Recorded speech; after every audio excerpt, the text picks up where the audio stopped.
안녕하세요. 텍스살롱의 최세무사입니다. 오늘은 넥소 자동차를 운행함에 있어서 가장 좋은 연비를 달성하려고 하면 어떻게 운행하는 것이 좋은 것인가에 대해서 말씀드려 보겠습니다. 먼저 여기에 나오는 게이지의 평균 연비, 또 달리는 중에 연비의 상태가 오르락 내리락 하고 있는데, 이것을 보면서 말씀을 드리도록 하겠습니다. 먼저 어떻게 운행하는 게 연비가 좋은가를 따지기 위해서 저속, 중속, 고속으로 나누어야 할 필요가 있을 것 같습니다. 즉, 저속일 때의 운행 방식, 중속일 때의 운행 방식, 고속일 때의 운행 방식, 이렇게 나누어서 보는 것이 좋을 것 같고, 또 지형에 따라서 내리막길일 때, 오르막길일 때 저속으로 운행할 것인지 고속으로 운행할 것인지 판단에 대한 말씀도 함께 드리도록 하겠습니다. 앞차와의 거리 간격을 유지한 채 정속 주행을 할 때에는 크루즈 기능을 쓸 때가 많은데, 크루즈를 설정을 한 상태에서 달리는 것과 크루즈가 아닌 일반 모드에서 달릴 때의 연비의 호불호가 어떻게 되는지에 대해서는 지금까지 제가 운행을 해본 결과로는 큰 차이는 없었다. 경우에 따라서는 오히려 크루즈로 운행을 하는 것이 더 연비에 있어서는 좋은 부분이 있었다, 이렇게 말씀드릴 수 있을 것 같습니다.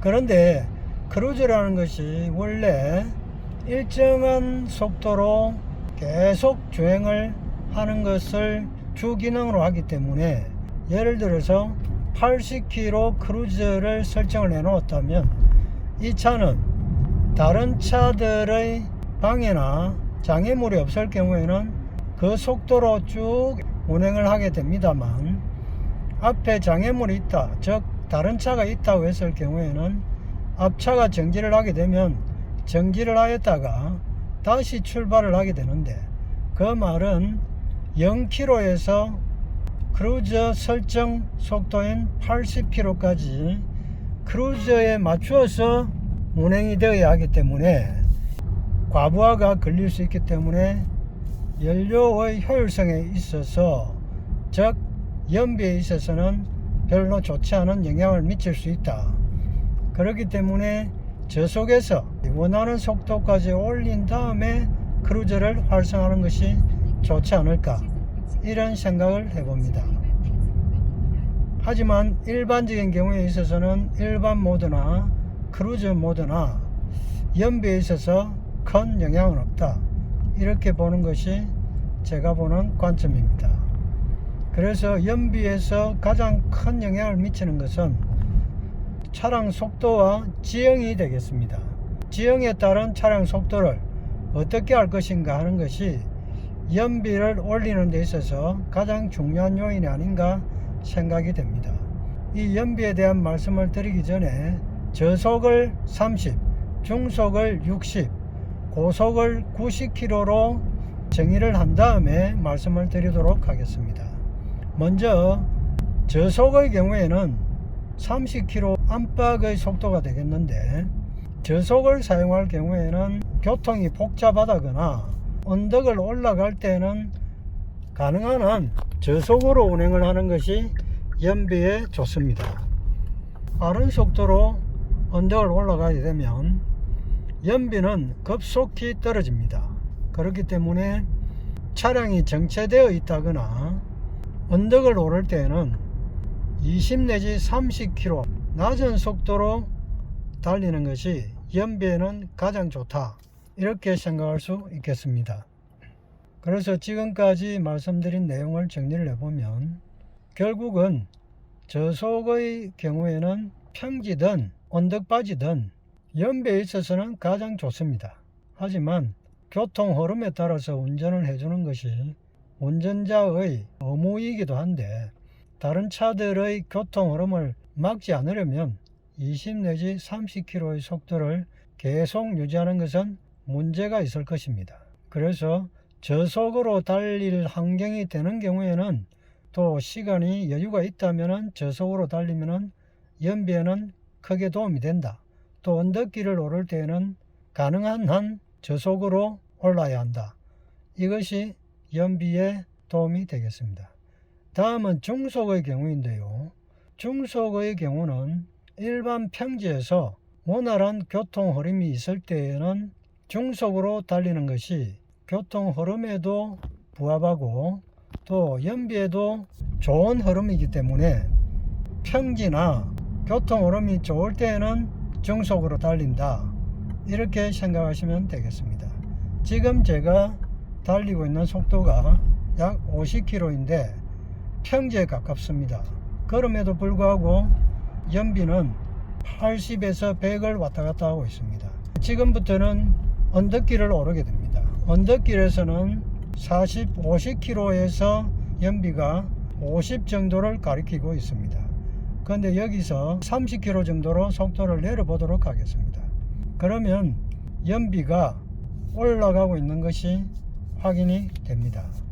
즉 언덕길에서는 저속으로 운행하는 것이 연비가 도움이 된다. 조금 속도를 올리도록 하겠습니다. 그래서 언덕길에서 50km를 달리게 되면 연비는 급속히 떨어진다. 이렇게 보시면 되겠습니다. 언덕길을 지나서 약간의 평지길을 달리고 있습니다. 속도는 약 70km인데 연비는 평지이기 때문에 100 이상이 나오고 있습니다. 이런 정도의 도로 상태라면 크루즈를 설정한 다음에 약 50km 이상 70km까지를 달린다 하더라도 연비는 잘 나올 수 있는 조건이 되는 것입니다. 출발할 때는 거의 연비가 많이 떨어지고 있습니다. 지금은 평지에 가까운 길입니다. 그래서 연비가 잘 올라가서 150까지 올라가고 있는 것이 확인이 됩니다. 크루즈로 바꿔 보겠습니다. 크루즈로 바꾸어도 크게 변동이 없음을 확인할 수 있습니다. 약간의 언덕길입니다. 언덕길을 오르게 되면서 연비가 떨어지고 있는 것을 확인할 수 있습니다. 지금 속도는 50km 정도입니다. 다시 언덕길을 지나고 평지를 달리고 있습니다. 평지에서는 연비가 서서히 오르고 있습니다. 완전한 평지는 아니고 약간의 경사진 언덕길이다. 이렇게 보시면 되겠습니다. 여기서 크루즈를 해제를 하고 일반 모드로 50km 정도의 속도로 달려보도록 하겠습니다. 크루즈보다는 약간 연비가 좋게 나오는 것이 확인이 되는 것 같습니다. 하지만은 크루즈와 크게 차이는 나지 않는다 하는 것이 제가 보는 관점입니다. 다시 크루즈 모드로 바꾸어서 운행을 하겠습니다. 약간의 언덕길입니다. 그래서 연비는 80 정도를 가리키고 있습니다. 여기서 속도를 70km까지 올리게 되면 갑자기 연비가 확 떨어지는 것을 확인할 수 있습니다. 그렇기 때문에 언덕길에서는 될 수 있으면 저속으로 운행하는 것이 좋다. 지금도 약간의 언덕길입니다. 약간의 언덕길에서 크루즈를 활성화했는데요. 지금 100에 못 미치는 그런 연비를 보이고 있습니다. 정차를 하게 되면 연비는 급격히 떨어지면서 0을 가리키게 되겠죠. 여기에서 다시 출발을 하게 되면 연비는 일정 속도를 확보할 때까지는 낮은 연비를 계속 유지하게 됩니다. 다시 출발을 합니다. 출발을 하면서 연비는 서서히 오르게 되겠습니다. 그 내리막길을 조금 있으면 맞이하게 되는데 내리막길에서는 차의 저항이 낮기 때문에 연비가 가장 잘 나올 수 있는 조건이 됩니다.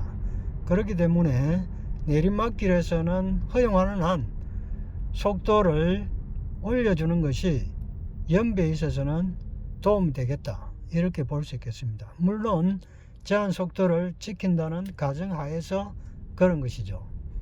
내리막길에서는 연비가 좋다. 그것은 차량의 부하가 많이 떨어지기 때문에 저항이 약한 것이죠. 연비가 좋아지게 되는 것입니다. 여기에서는 80km까지 크루즈를 사용해도 연비가 떨어지지 않고 150을 그대로 유지하고 있는 것을 확인할 수 있습니다. 다시 90을 설정을 한다고 해서 과속이 아니냐 이렇게 하실지 모르지만 여기는 차들이 함께 움직이기 때문에 60km 정속을 하고 있습니다. 그래서 이 경우에는 항상 연비가 좋다, 최대 연비를 나타낸다, 이렇게 보시면 됩니다. 지금까지 말씀드린 내용 중에서 크루즈를 설정을 하고 달리게 되면 연비가 떨어진다 이렇게 생각을 하시고 크루즈 사용을 기피하실 경우가 있는데, 제 경험으로 봐서는 크루즈 기능과 일반 모드의 연비의 차이는 거의 없다. 이것이 제가 지금까지 운행한 경험의 결과입니다.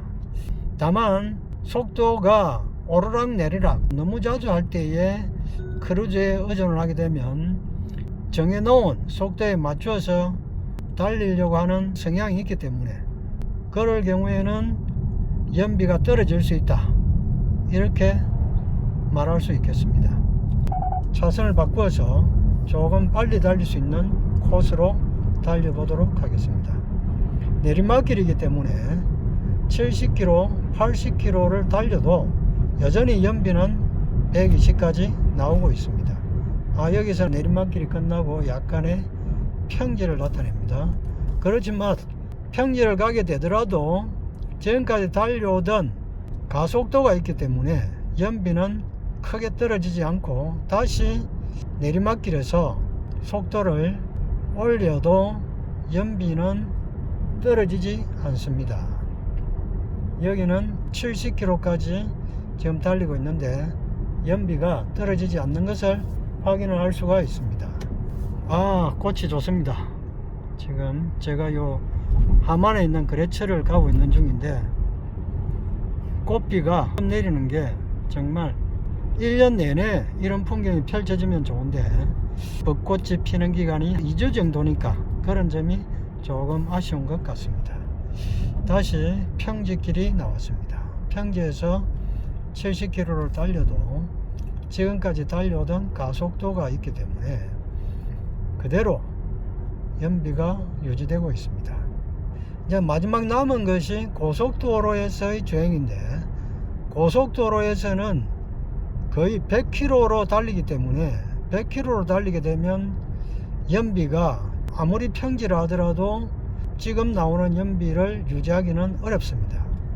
그렇기 때문에 고속도로에서도 될 수 있으면 정속 주행을 하시고 언덕길과 같은 고바위길에서는 조금 속도를 낮추어서 연비가 너무 떨어지지 않게끔 운행하는 것이 평균 연비를 올리는데 도움이 되겠습니다. 제가 얼마 전까지만 하더라도 크루즈를 설정을 해 놓은 채 브레이크만 살짝 눌렀다가 놓으니까 시내에서도 크루즈, 고속도로에서도 크루즈, 언덕길에서도 크루즈, 내리막길에서도 크루즈, 이렇게 하다 보니까 이 평균 연비가 사실 100도 안 나왔습니다. 그렇게 하다 보니까 가스를 아무리 100% 충전을 해도 예상 주행거리가 540을 넘지가 않았습니다.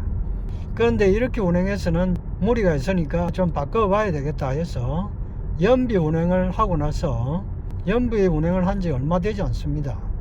그렇게 하고 나니까 이 평균 연비가 120을 넘기면서 저번에는 125가 나왔었는데 연비가 아주 좋아져서 그런지 한번 충전에 600km를 달릴 수 있다는 예상 주행거리가 나왔습니다.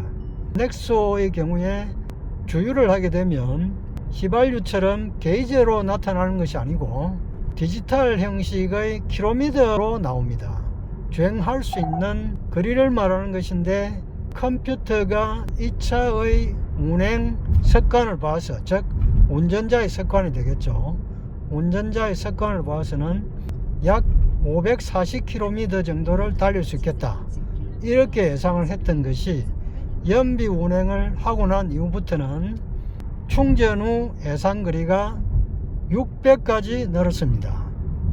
그러니까 이런 경험들을 차에게 계속 심어주게 되면 예상 운행거리는 600을 넘어서 630, 650까지도 올라갈 수 있겠죠. 원래 넥소는 최대 주행거리가 한번 충전에 700km라고 하였습니다. 그것은 아주 적절한 연비 운행을 했을 때에 그렇다는 얘기니까, 연비 운행을 잘 하면은 540km만 달릴 수 있었던 운행거리를 700km까지 올릴 수 있다, 이렇게 보시면 되고, 아무래도 연비 운행을 하게 되면 차에도 무리가 덜 갈 것이기 때문에 차량 수명에도 좋을 것이라는 생각을 해봅니다. 그래서 이 넥소의 크루즈 기능과 지형, 속도에 따라서 연비가 어떻게 되는가에 대해서 오늘은 살펴보았고, 특히 고속도로 운행을 자주 하시는 분들은 100km 이상의 속도로 달리게 되면 연비는 급격히 떨어진다는 것을 명심하시고, 정해진 법정 속도로 달리시면서 언덕길을 오를 경우에는 속도를 줄여주는 것이 필요하다. 그래야 연비 운전에 도움이 된다 하는 부분을 말씀드릴 수 있겠습니다. 그래서 최고 연비는 내리막길이면 좋겠지만, 내리막길은 언젠가는 또 오르막길을 맞이해야 되기 때문에 그보다는 평평한 길을 60 내지 70km로 달릴 때에 연비가 가장 좋게 나온다, 이렇게 볼 수 있을 것 같습니다. 제가 말씀드린 내용 참고하셔서 좋은 연비 운행하시고 연료비 많이 절감하셔서 수소차 넥소를 사신 보람이 있으시길 기원합니다. 지금까지 텍스살롱의 최세무사였습니다. 감사합니다.